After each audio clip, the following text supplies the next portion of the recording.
what an honor it is to continue to stretch the lineage of Alameda music from the late 60s and early 70s with an incredibly prolific drummer who has since moved on to Alaska since 1982, but has been swinging in good health and swinging others into good health for decades, including his students, some of which have exceptional needs.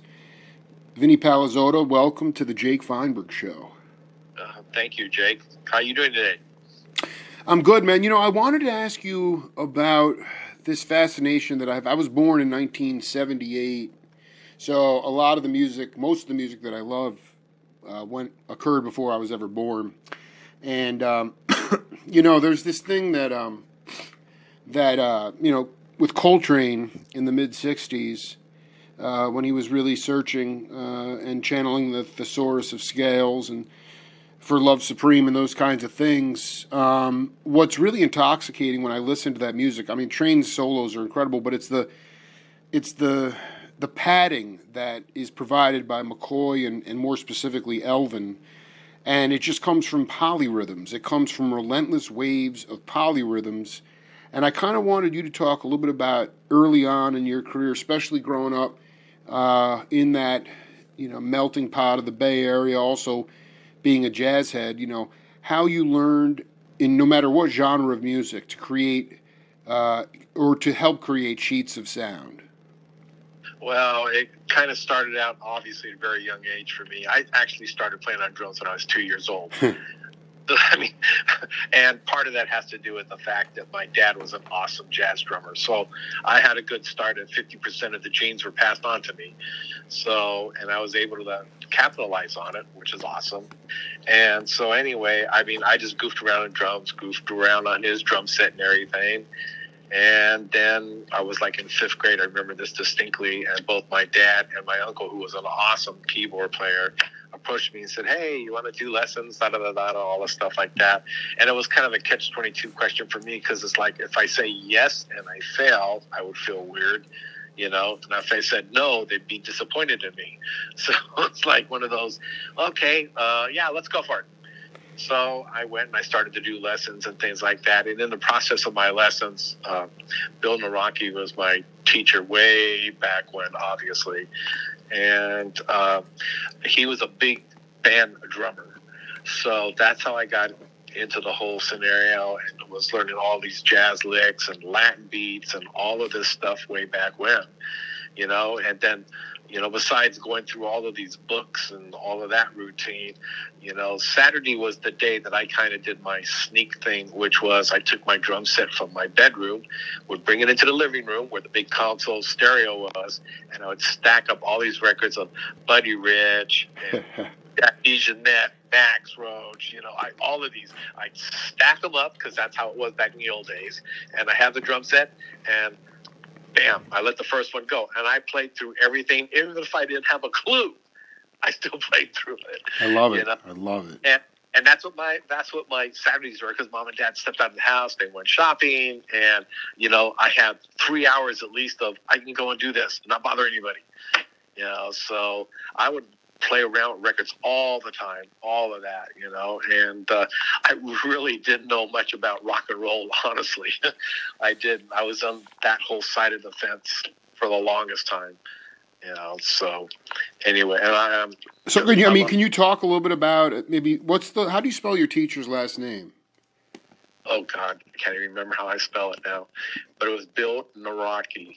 Bill Naraki. I kind of know that name, but anyway, what did he teach you in terms of, because I know, you know, you're playing D. Jeanette, you're playing angular drums, Max Roach, you're breaking up, you know, you're playing, you know, really, really sensitive but tasty jazz and stuff, so you had to wait for your folks to leave. But what did Brother Naraki teach you about keeping time on all parts of the kit? And the reason I say that is today, just because of how loud music has gotten, there's an over-reliance on the bass drum to keep time. Sometimes it's double, you know, pulsating machine gun fire.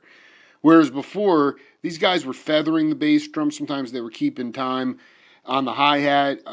I wanted you to talk about those sheets of sound that got into your ears, regardless of whether you really knew what you were doing or not. Well, the whole thing about that is like dissecting it. It's totally different of what I consider, more traditional thing.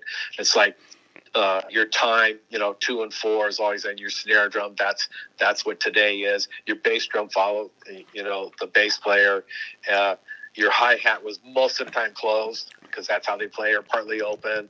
And you go to your ride and slam dunk whatever you're doing on the bell or whatever.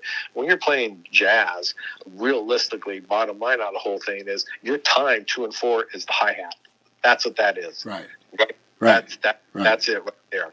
Your right hand is the feel. What are we doing? Straight ahead, the cymbal beat, the jazz beat, or shuffling, or what are you doing? That's the feel in your right hand, And then your bass drum, to me, was accenting here and there, or we would do, the term we would use is like feather, four on the floor, but feather it. Not loud. It's never loud. So, and then your snare drum was accenting certain, melodies with the song, or you're accenting a solo that's going on, and you kind of play with the soloist. I mean, he's leading it, so you play with the soloist. He might hear you, play, and then all of a sudden he thinks of an idea, you think of an idea. So it, to me, music's always been that you discuss things between yourselves without talking. It's through your instrument that you're communicating. Absolutely. I mean, I want you to talk about, because, you've already dropped a couple guys that I think just were maybe a shade older than you, or dear brothers of mine, Greg Arico and Michael Shreve. And Arico's same thing. His dad wouldn't let him have drums in his house in San Francisco because it was too loud.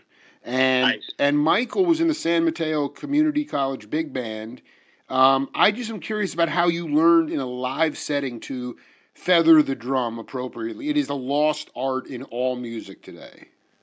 Well, I guarantee, I agree with you totally, Jack, about the whole scenario of it. It's a lost art. But that's something that's like, for me, I got into the whole rock and roll thing specifically after doing my jazz thing. And I never really went out and played with any jazz players. I was always playing with these albums. My uncle, he would pick up an accordion, and, if there is somebody in my life that trained me to use my ears, like totally, really, really good, it was my uncle. God bless him, man. God bless that cat, man. Let me tell you this. Damn. He would do this routine to me, which scared me to death, okay? I'm in 6th grade. I'm playing on my dad's drum set, and he put on this small little accordion, right? And all he would tell me is, listen to me, follow me, and that was it, right? And I'm like scared to death. So, but he would never tell me that he's changing time signature or fuel song or nothing. He would just make these moves. I love it. Yeah, it was off the cuff, man. Yeah, totally off the cuff. And he would do that for 45 minutes to an hour with me without stopping. That boy beat me up. You were playing like Come Back to Sorrento and stuff? Oh yeah, he would play all sorts of things. But was a lot of it was like Italian folk songs though? Oh, he would do that too. Yeah. Yeah, he threw everything, pretty soon I'm playing a polka, and then I'm kind of playing a jazz beat, and then I'm over here left field playing some weird Latin thing, and it's like, wow, this. But the bottom line of the whole thing is my ear training, it just grew immensely just because of that, and I must have did that with him probably about 10 times that I can remember through my life. Again, I just flashed on another two cats that I love that I've interviewed, George Garzone and Joe Lovano. Both of them, Garzone specifically, the horn player, he grew up in his Uncle Rocco's pizza shop playing bebop while Uncle Rocco was flipping pizza dough. And I love how the families, especially the Italian families, maybe your direct parents, like the family lineage, like they didn't really want to hear it, or they, kind of encouraged you, but it took somebody else from the family tree to sort of be like, this guy really can play, man. He needs to be able to play more. Well, and that was the whole thing. That's why they saw me at a very young age and said, okay, this guy's definitely got it. No ifs and buts. Okay. And then they wanted to pursue it. They wanted to take it to the next level because they wanted me to get some formal education and all that stuff like that. So, and Bill was one of these guys. He used to play with a big band, okay, that would go around. He'd travel around the country. So during the summer, he would say, and everyone calls me Vinnie. I was Vince in the old days, but everybody calls me Vinnie. Yeah. No, but it makes sense, right? Yeah, it's great. Yeah. I'm 100% Sicilian. Come on. Vinnie, baby. So anyway, he would say, here are these books, okay? Go through them all. And I wouldn't see them for 3 months. Go through them, see as far as you got. And I probably went through about, seriously, I'm not kidding you. At that time, I was like, I was possessed with playing drums. And I went through about maybe 10 years of music in 2 years. It was just that insane. And to tell you how insane it was. I mean, were they like Mel Bay book? Like, what kind of books were they? Well, God, I don't think Mel Bay was even around then. I know. I meant more like like Morello might have had a book, maybe. Well, there is one book that I even, I teach out of, students and stuff. Yeah. It's called Syncopation is the name of the book. It's probably the number one. What's it called? Syncopation. Syncopation, dig, yeah. By Ted Reed. And it's a book that has been around. I learned out of that book. That's one of my first book that I learned out of, right? And it is the number one selling drum book in the world that I am aware of. And you can tell by looking at it on the picture, you got this guy that looks like he's from the 40s, standing up, and playing traditional grip on the snare drum. Wow. Yeah. I dig. So, and that's how I started out too. Was all traditional grip. I didn't play match grip. I play both ways now, depending on my genre, what I'm doing and stuff. I obviously moved away a long time ago from the lower 48, as we call it up here in Alaska, the lower 48. And I moved from the whole LA area probably permanently in 1982 and came up here. Were you able to? I mean, I'm curious. I really, to me, I'm waiting to hear this idea of taking the book learning. Again, I'm not a musician, so right. I got an easy job. It's easy for me to look at it, but it doesn't make any sense, especially in jazz music. But in as you're going to be a pro, to digest all this literature and then not be able to apply it on the bandstand. I'm just curious about like early gigs that, I'm not saying Naraki got you the gigs, but early gigs that you had where, you basically, it was the first, band that you were in and you were fighting for your dear life, but you were able to apply all this dearth of academics because, I mean, Vinnie, Sko didn't graduate Berkeley. Neither did Caliuta. There was so much work. Professional musicianship was seen as a viable profession. So I'm trying to figure out how you went from the book, early gigs, to apply that knowledge. Well, I applied that knowledge, and then a whole lot more was given. I did. I would, you go and play with these people and everything else, and your concept is, I want them to know how really good I am, okay? So the term I always use, overplaying was that's the gig. Go and lay all your chops down, let them know where you're coming from and everything else. And I remember playing with a few much older cats than me, and they would look at me, and they would say, Vinnie, okay, you're an awesome drummer, and you play great and everything. But keep in mind, every song is not a drum solo. Dude, I need to know who these cats were. Oh man, I can't. It's so long ago, and these were like friends of my dad and stuff like that. No, so that's what I'm getting at though. Is that at family gatherings, weddings, but like. Yeah, was there a club? I mean, were you able to play underage? Was there a club in Alameda or Oakland with? I don't really. I mean, the point is that to me is so cool to hear that advice coming from a completely different generation.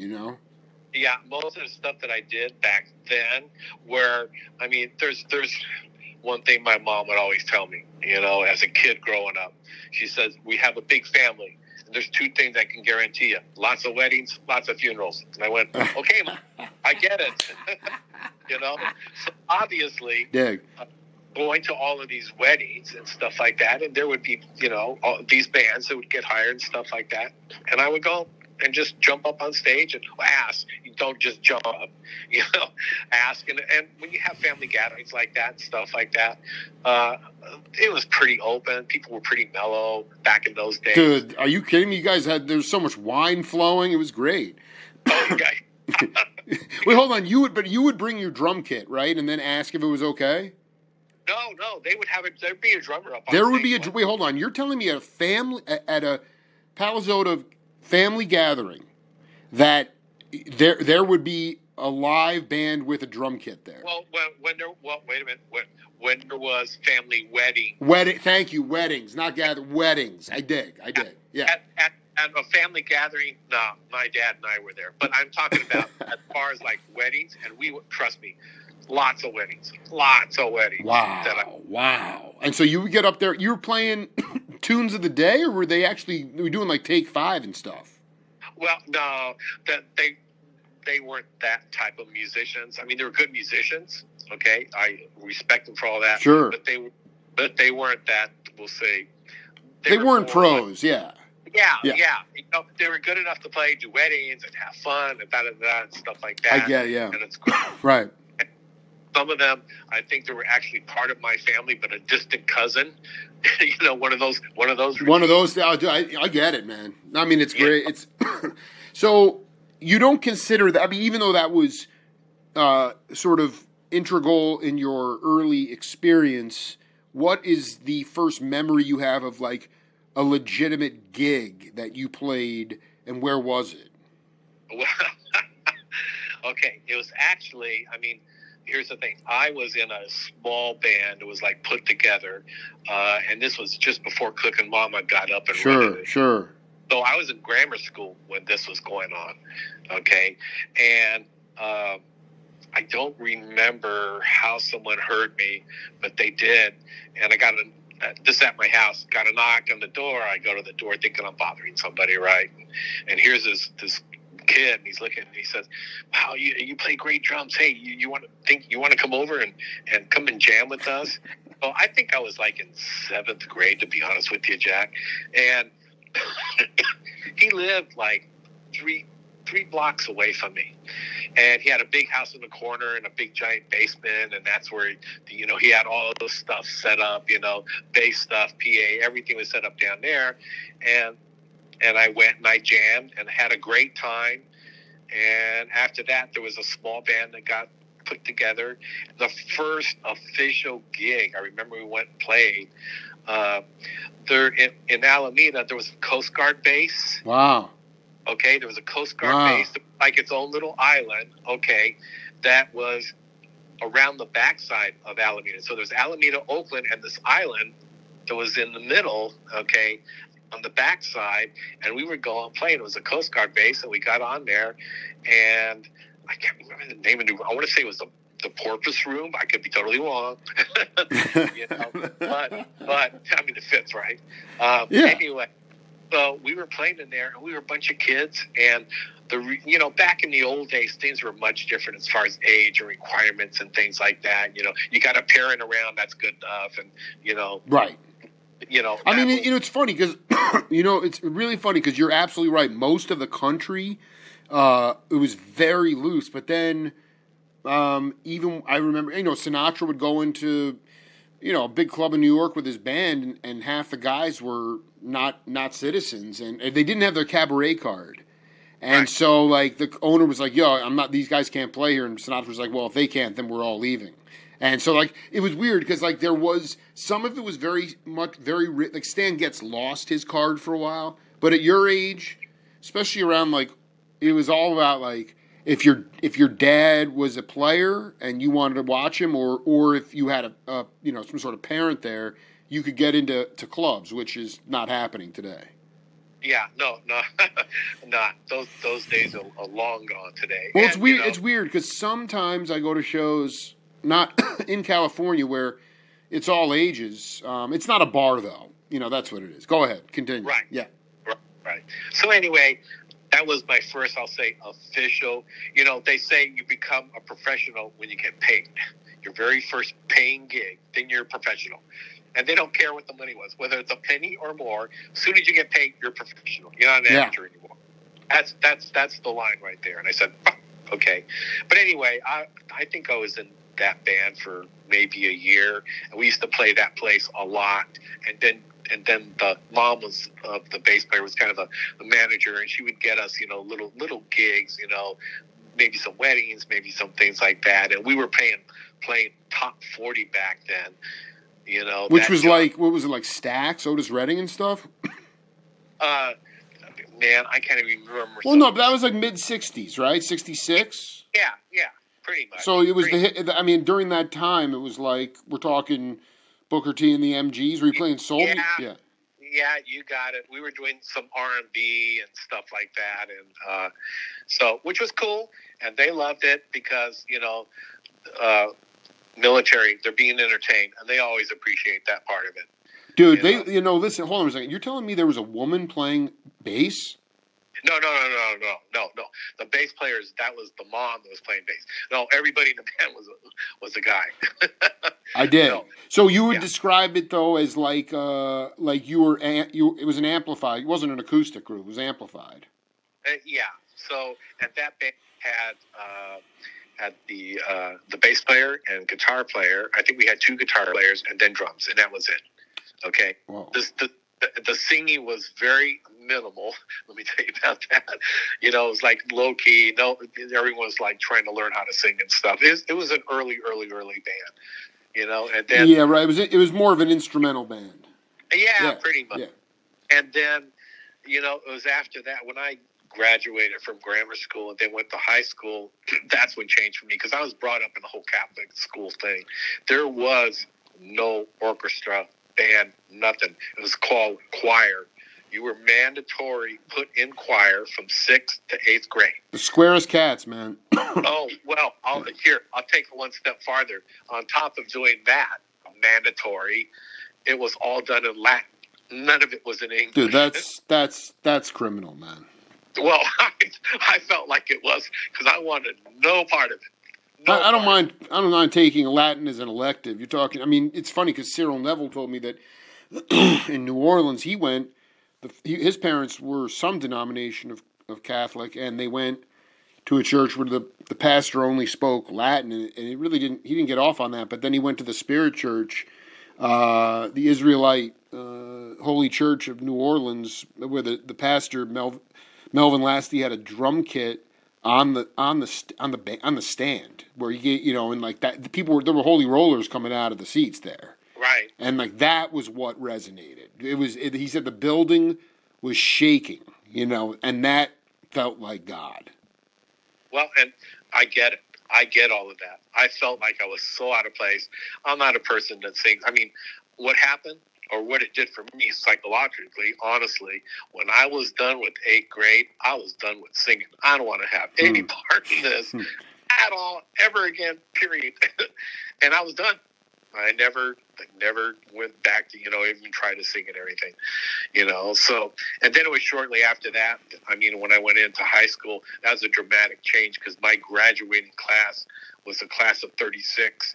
And then I go into my next, which is a freshman in high school, which has 600 plus kids, and I don't know any of them. And I'm like, wow. The whole school had a population a little bit over 2,000. Oh, so you're great. Yeah, that's funny. That's awesome. Oh, it's so different and everything else. Well, especially in the high school level, I think that's much harder. That's my oldest daughter just went from a class of 65 in her senior class to Princeton University. Okay, but yet it's not like she's having a ball. Like I think in high school it's so much harder, because in college at least you mind your own business a little bit more. In high school, everybody's up in their own shit, Oh, yeah, and everyone's great and everybody and everything else because when I was a Catholic at school, we all wore uniforms. Right. Everyone was the same. That's the way it was. Which was, I mean, I kind of look at that in backwards kind of way and going, it's kind of cool in them days because kids weren't bullies back then. You know, Interesting. They dressed better and they weren't dirtbags. Yeah. That's yeah. And the nuns had us in order. Have to admit that, big time. Right. So you must have found sanctuary in music in high school. Oh, well, this is what happened. By the time I got to high school, okay, they wanted me to sign up, being in band and stuff like that. And unfortunately, my mind was going, I'm not doing that. Those guys are like miles behind me. I can't do that. Wow. But that's the way I looked at it. I said, this is like, Mm-hmm. That's going backwards for me. Because I saw the top drummer in school and everything playing, and I'm going, man, I'm not doing that, So it's kind of crazy. It's like I don't know anybody, so I'm going, how can I get known, or how can I find musicians? Because I really don't know anybody and everything. So back in those days, they had what they had, the whole student body meeting, and then they had freshman meetings, and sophomore and junior, and all senior meetings. So we had a quote unquote the freshman meeting, and I saw what was going on, and there was an entertainment section. They had it was like 10 minutes or whatever for entertainment besides discussing everything else. So I went and found out who the person was, and I said, hey, can I be part of the next, entertainment for our meeting, for the freshman meeting? And he says, well, what do you do? And I said, I play drums. I said, I play drums. And they said, well, what are you going to do with the drums? I said, I'll just set them up and I'll play solo. I says, I don't have a problem with that. And so they said, okay. So the next meeting came up. I went and played, okay? And, I'm not patting myself on the back, but I was very good at a young age because I lived it. I truly live it, Right. So that's actually where all the book learning came in really handy. You were super advanced, yeah. Oh, yeah. So I was done. As soon as I was done with all of that, I can't tell you how many musicians came out of the woodwork. And that's where I met Lou Sarrica, who was the bass player. God bless Lou Sarrica, man. Oh, yeah. Oh, man. Wait, I want to know, do you remember when you first locked eyes with Sarrica? Well, exactly. He came up to me. I was at my locker, right? And he came up to me, and like, so he's wearing psychedelic top, with bright colors and everything. I love it. Had his little neck thing, white pants, the whole boots. I'm like looking at him going, wow, who the hell is this guy? Because I just came from a very reformed, very strict, very, situation. And I'm going, it's like, who's this guy? So Lou says, hey, I play bass and everything. He said, you're an awesome drummer. We need to get together. And I said, okay, let's figure that out and stuff. So Lou and I got together, okay, and then he introduced me to different guitar players. Okay. And this is before Tommy came into the picture. Okay. Right. So who was one there? So a lot of cats came out of the woodwork. They were bad cats. They could play. Yeah. And this was he didn't go to our school, so I don't know where he came from. Whatever. This one guy, great player. Okay. Yeah. Great player. He was an all right singer, but he was a great player. So we would do a lot of, 3-piece stuff. We were doing a lot of Hendrix and all of that type of stuff. And, So Sarrica, I mean, would you describe him? First of all, you guys are you telling me you were in high school? You were seniors at this point or what? Well, we were in high, we met when we were in freshmen. Oh my God. So was he like, and okay, I'm sorry, you played all the way through, but would you describe his style like kind of Barry Oakley, Billy Cox? That was his sort of vein. Well, kinda. I mean, he was definitely a groove meister. He really had it down. He was a Rocco Prestia cat. Yeah. That's what it was. He can Dude, Prestia, rest in peace, Rocco, man. Yeah, I mean, he can lay down the groove, and me being smart, I played with him because I had that training with my ears and everything. skip the book thing. All the books and everything, that'll never make you a player as far as I'm concerned. Teaching you technique, but in order to be a player, you have to play. That's right. That's right. That's reality. So I owe a lot to Lou because he would lay it down and I would follow him. I'd lock into his groove and everything. So both of us, would just become this great bottom. Yeah, it's a great core for people to work on top of, And then, of course, I had to slip in my little things here and there because it was just my nature to do that. Yeah. It's like I told people, I said, I probably played a song 500, but I played it 500 different ways. You never played the same song the same way once. I never have. Never. And you know what? That just comes from, because, and I'm curious about just shifting gears for a hot minute. It's just the idea that you had internalized musical language and then you let that all go on the bandstand and played off the cuff. Today in jazz especially, what's very bizarre, Stanley Clarke told me this, because Sonny Stitt and, Don Patterson and freaking Gene Ammons and these guys, they knew the language of bebop. And when they got on the bandstand, they just let it go off the cuff. They didn't know what was coming out. Whereas today, you got younger cats practicing their improvisational solos, which leaves very little for anticipatory, a possibility, spontaneity. You're trying to memorize your solos, which is bizarre. And I can only think that it's because there's a lack of gigs. So people look at the gigs as so precious that they don't want to, quote unquote, make a mistake. And I just wanted you to talk a little bit about when you did get with you and Sarrica, even though you were playing with before Cookin Mama and stuff, you were getting paid to play. You were playing gigs, so I think, and you had internalized a certain musical language. You didn't have a lot of visual information. It was mostly auditory. So do you feel like you were better off just because you had the opportunity to play live a lot, maybe fall apart, come back together again? Oh, I think that's, once again, I would say books are great. They give you the fundamentals of things, okay? And I will never knock down any of that area whatsoever. But once again, take the books and put them on the shelf. All those books I said I spent time with and everything else, how much I really use out of all of those books? I'll give it maybe 3%. Because that's what I was asking you right at the, it's just funny. It took us 32 minutes to get that, because that's what I was asking you right away.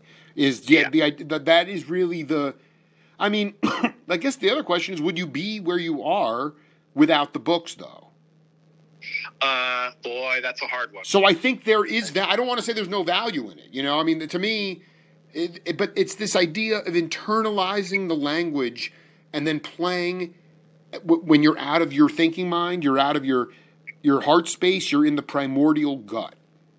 Well, see, when you learn all that stuff, it gets thrown in your brain archives. It just gets shuffled back. The hard drive, yeah. Yeah, and it's back there, okay? So it's never going to disappear. It's just there. And then as you start to play, okay, and with me, as I start to play with people, the stuff, the term I use is like I'm a sponge. And when I was really young, this sponge absorbed everything it possibly could. Okay? It can't put another drop in it, though. You know what I mean? It's saturated, yeah. Yeah, it's dripping. You pick it up, it's dripping, right? Right. So you have to release that stuff. And that was part of, when I first started playing with people, I was releasing, but I squeezed that sponge. So a lot of stuff came out that probably shouldn't have come out because I hadn't played with people. I don't know what it was about yet to figure out what my position is in the band, And the thing that I say with this is like the drummer controls the band, honestly.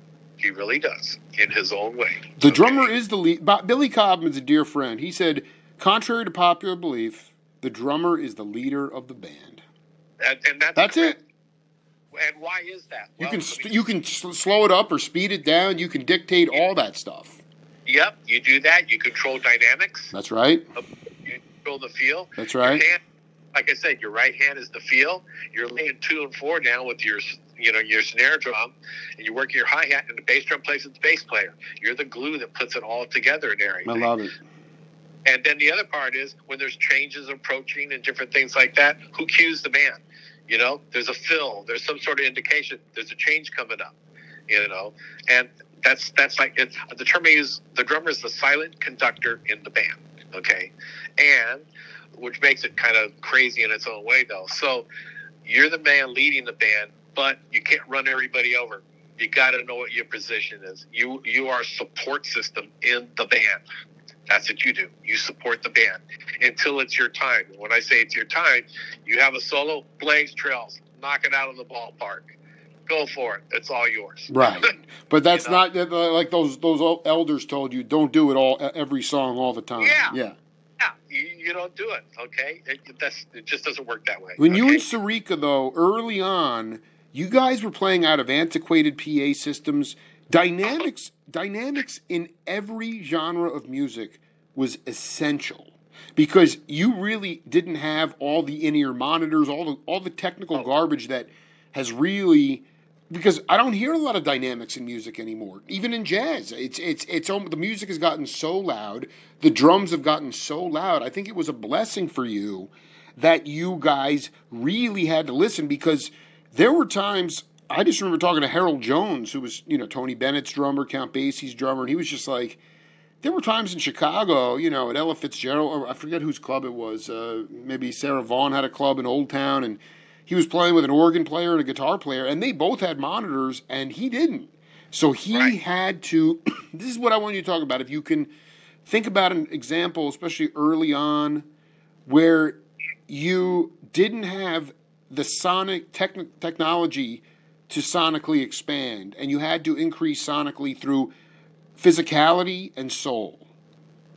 Well, this is what would end up happening. I'll say, as when, like, the situation with Cookin Mama, when it got started, right. Like with Tommy and Lou and I, okay, we would set up real close to each other, okay? The amps were a little bit behind me, not behind me, but they were behind enough where I can hear what's going on. Okay. Sure. And the thing is that that's how you work with those people. You did that. I never had it to the point where I was that far up in front where it was nuking me, because Tommy, I would tell you, this awesome player, but he had that sucker turned up pretty loud. Right. No, exactly. They all did. Yeah. It's like 10. Where's 10? What happened to 12? I want 12. So, and I get it. I understand it. It was awesome, all of that stuff. I try to put myself in a position where I can hear things but not be overkill, because when that starts to run over me, and I'm where am I going? I don't have an amp, Exactly. Right, there's nowhere else to go. Yeah, and that's how the whole scenario, way back when, because I used to have all my heads on the bottom of the drums, okay? Right. But they kept getting louder, so what do? Take them off. That's what I did. They'll project and they'll have pitch, but they won't have tone. Okay, that was my whole thing about that. That's awesome. Yeah. So you'll get pitch and you'll get volume, but you will lose that nice tone that you want coming out of that drum to have it sing and stuff. That's all gone. So that's what happened. It's a give and take world, obviously, and we made it work. And I want to read you this and then. Compared to Cookin Mama, this is and this has nothing to do with. This is one part that I want you to pay attention to. This is from, I just connected with the great drummer Chester Thompson. Do you know that cat? Yeah, I know who you're talking about. All right, so he was with at one time, O'Donnell Levy, Frank Zappa, eventually Genesis, Weather Report. He's a ridiculous player, beautiful guy. He said, when we recorded Black Market, which is Weather Report, I had 2 overhead mics, kick and snare. I think the floor tom might have had a mic. They got the sound of the whole kit, as opposed to dealing with each individual drum. This is the part I want to ask you about. Zappa, on the other hand, wanted a mic inside every drum. He insisted on that. These were the days of concert toms, which basically means there's no bottom heads on the drums. The sound of his records from those days really hold up. because he had a great understanding of getting that analog sound. Nothing was digital at that point. So when you took the bottom heads off, can you talk about how the dynamics of the band changed? Tommy must have gotten quieter. Well, maybe not. Maybe that's impossible. That might be impossible. I would like to say he did. No, it's fine. I want the truth, man. No, what it did is it took me from me trying to play catch up to the overall sound to, okay, I'm getting closer to being part of now. That's right. So that was the whole reasoning behind all of that, so to do all of that stuff. It definitely has a totally different sound than having a bottom head. And I've listened to old records and stuff, it's like what was I listening to? And I play music with my students and stuff like that. So we were doing, it was a journey, and this was Ainsley was in the band. Right. And it was, and I could listen to it and going, I hear I know that tone. I know that tone. Wow. They're all off. Wow. I can hear it in a heartbeat. Wow. And it has a thuddy sound, because back in those days, I think that's when Evans was coming out with the oil-filled drum heads way back when. So, and that created a real thick, because 2-ply head with oil in it to keep it together, made it a thicker sound, so it became a thuddier sound. And you can hear that all over the place. And that was the sound I had too. I remember that. That was the sound then. Today I'd go, oh no way, I ain't doing that. Yeah, it was so much more. Part of it also is just the drums were an accompanist instrument, like you said. That's the job of it's a supportive instrument. But over the years, with glam rock and hair metal and punk, and those are all valid forms. Whatever, it's just the drums got louder and louder and louder. And so it just lost that beautiful dynamic. You want to go through Garibaldi, Shreve, Gregorico, Bill Kreutzmann, the list goes on and on. All those seminal, Spencer Dryden, all those seminal Jefferson Airplane, those seminal psychedelic Bay Area bands, Jim Preston from the Suns, all those guys were jazz fanatics. And that's why the music sounded so good. They were just killing the dynamic, and it was brilliant songwriting in most cases, decent musicianship in most cases, but the drummers all were playing as accompanist instruments. They weren't bashing and bashing and bashing, I hate that. I'm going to be the first person who gets on that list of I hate that crap. I hate the way a lot of the sounds are today, where it's wash. It just sounds like wash. It's wash. That's all it is to me. They're thrashing away on a big large crash, just riding the edge of it. There's no distinction on any notes at all. Get washed out, man. Oh, it is. It's terrible.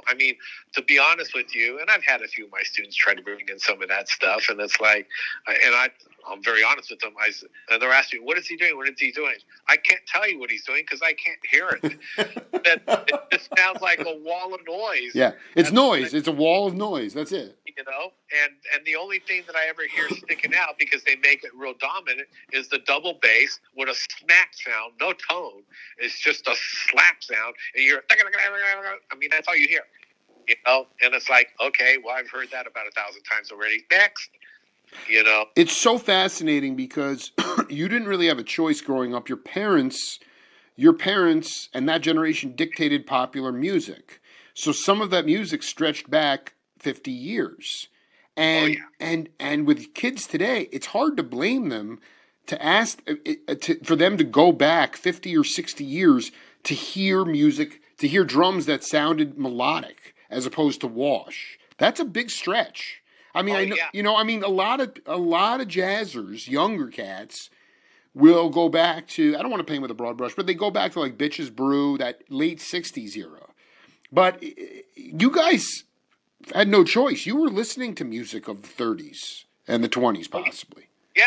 Yeah. Oh, yeah. So it was melodic and quieter, so it was just tastier. Whereas now, and then you have the whole thing about just the idea of drummers wearing in-ear monitors, and Purdy told me, he's like, hey, man, the minute you put in-ear monitors in, he's like, you're behind the beat because you're listening to yourself. So it's more of an ego thing more than anything else.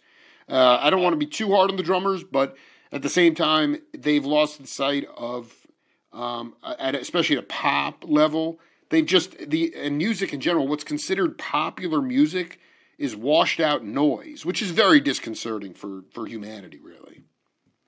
Well, it's like I'm in a band right now, and I'm playing country rock. Mostly country because the person Ken Peltier, the head leader and everything, has country roots and stuff like that. So, and we use in-ear monitors, obviously. But see, I don't know why. I mean, I feel like the environment is part of the sound collective. That's part of it, Well, the thing is, though, is I'm playing with great musicians. I got to tell you that. These are like the top cats up here in the state, and they're awesome. And everyone plays very clean.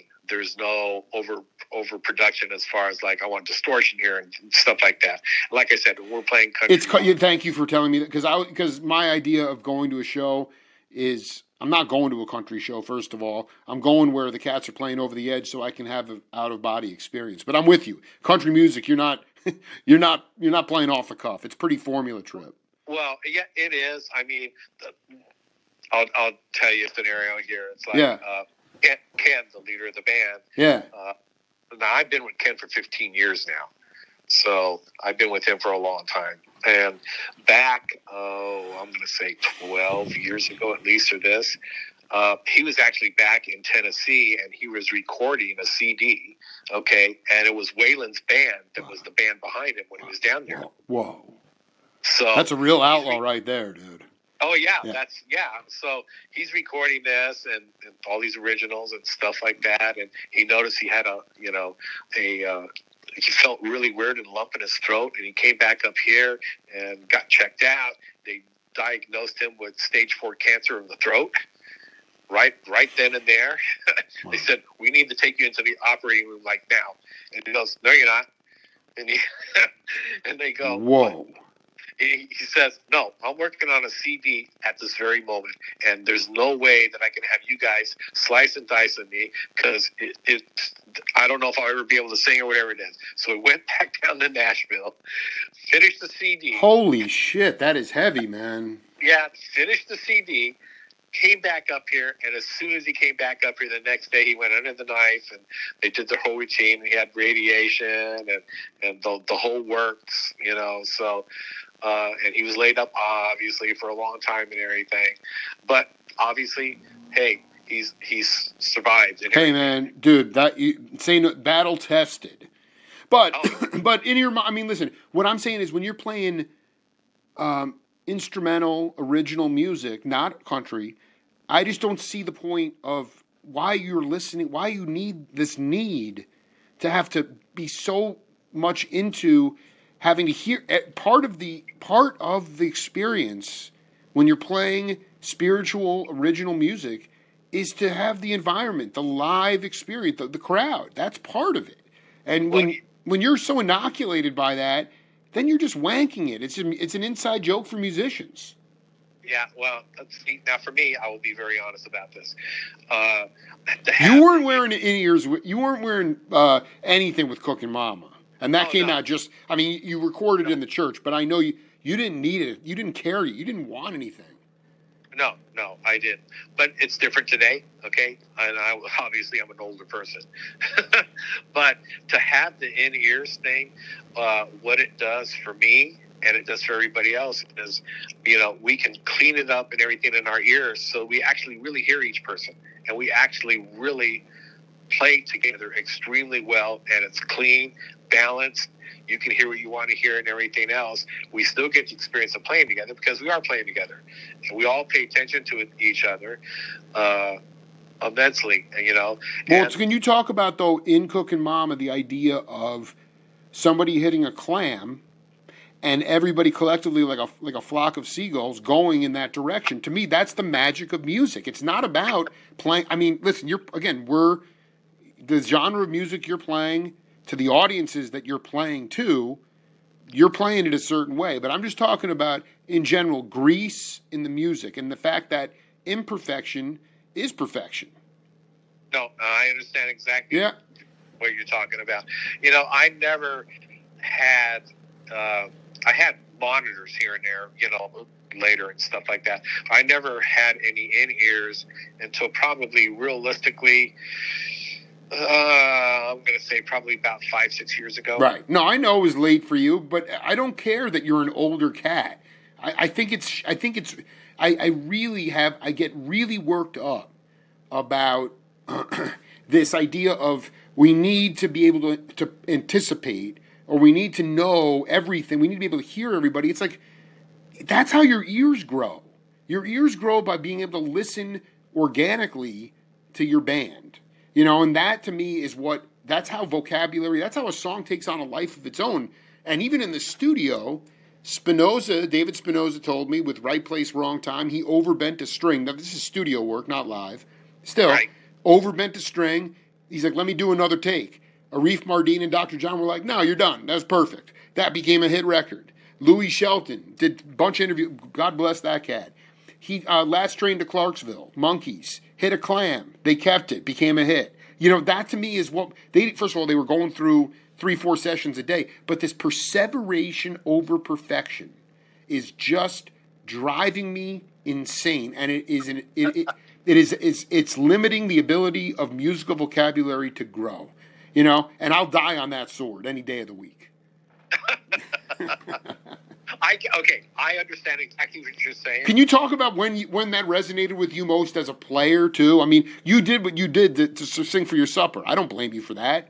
But that raw Vinnie P era where it was just like reacting to sound and just burning, and after you get off the stage, it's like Terry Haggerty said, they'd say to him, "How'd you do that, man?" And he'd say, "I have no idea." And he'd have to be totally okay saying that. The Socratic method. You must know what you don't know.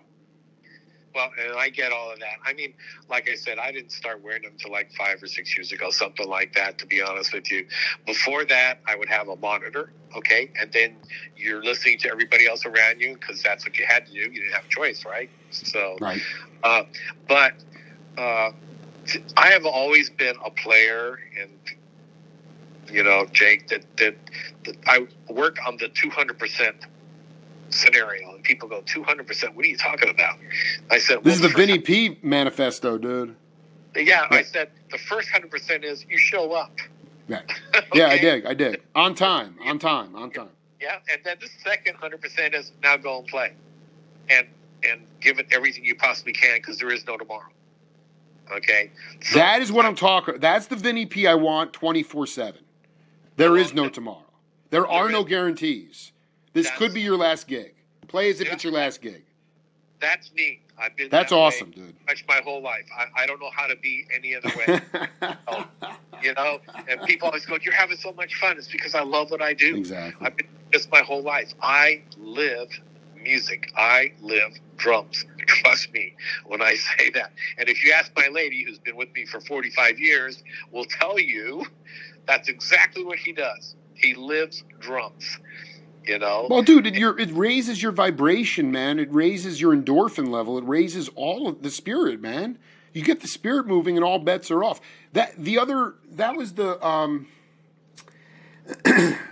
Are you like?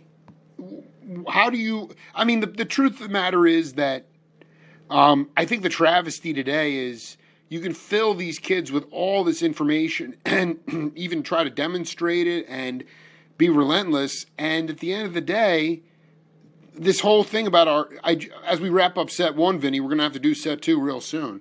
I just wanted to ask you, do you still believe, I'm not talking about you, I'm talking about younger millennial cats coming up, is music still seen as a viable profession in our culture? Because the cats that I'm documenting here in Tucson, where I live, the younger cats, my peers that are road dogging it, man, their road gigs used to pay. Now they don't. Now you have to get off the bandstand, leave your equipment up there, and sell merch for 2 hours if you're going to even get in the black on a 3-week tour.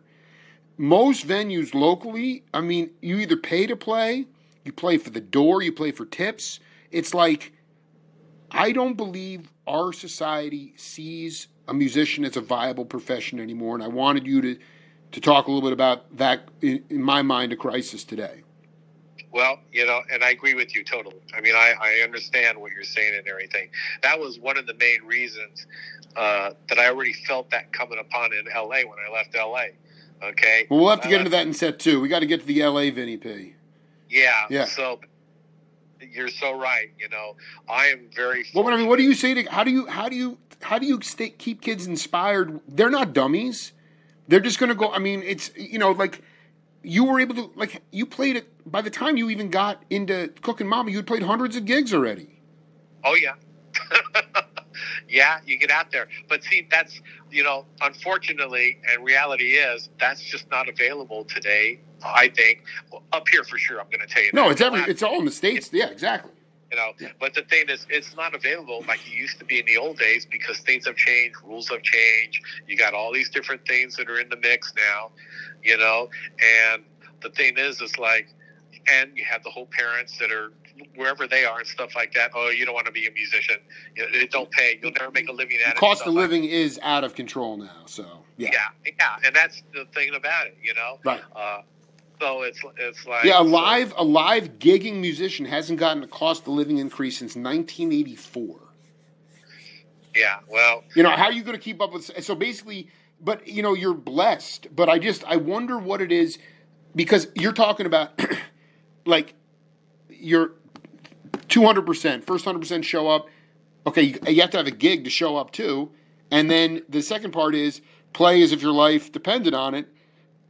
I mean, if that's happening 3 times a month, that's just not going to cut it, And I just feel a lot of cats are I see people posting, I don't care if it's in California or Arizona, can someone please find me a gig that pays more than $100 for a 4-hour show? Like I said, no cost of living increase.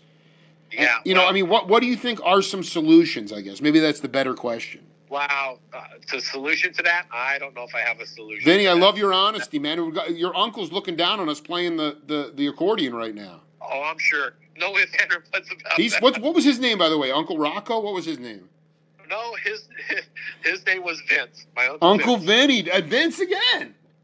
Yep.